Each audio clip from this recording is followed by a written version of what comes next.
நான் உங்க doctor Shanti Krishna Raghu from Ashwin homeo clinic. இப்போ வெயில் காலத்துல நிறைய நாய்களுக்கு வெறி பிடிக்கும்.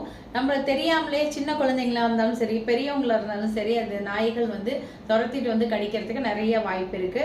ஸோ நாய் கடினால வரக்கூடிய ராபிஸ் இது வராம தடுக்கிறதுக்கு தடுப்பு மருந்துகள் ஹோமியோபதியில இருக்கு. அந்த மருந்துகளை நீங்க குழந்தைங்களா இருந்தாலும் சரி, பெரியவங்களா இருந்தாலும் சரி, நீங்க இந்த மருந்துகளை தடுப்பு மருந்துகளை எடுத்துக்கலாம். அந்த மருந்து என்ன அப்படின்னு பார்த்தோம்னா லைசின் 200 அண்ட் பெல்லட்டோனா 200. இதை நீங்க அருகில் இருக்க ஹோமியோபதி மருத்துவத்தையோ ஹோமியோபதி மெடிக்கல் ஷாப்லயோ வாங்கி ஒரு காலை 3 மாத்திரை, இரவு 3 மாத்திரை, இப்படி ஒரு மாத காலம் மட்டும் எடுத்துட்டு வந்துக்கலாம். ஸோ அந்த மாதிரி எடுக்கும்போது நமக்கு உடம்புல நேச்சுரலாகவே அந்த இம்யூனிட்டி டெவலப் ஆகிருக்கும்.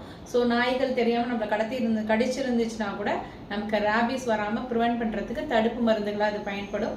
சின்ன குழந்தைகளுக்கும் பெரியவங்களுக்கும் எந்த பக்க விளைவும் ஏற்படுத்தாது. மறக்காமல் ட்ரை பண்ணி பாருங்கள். நன்றி.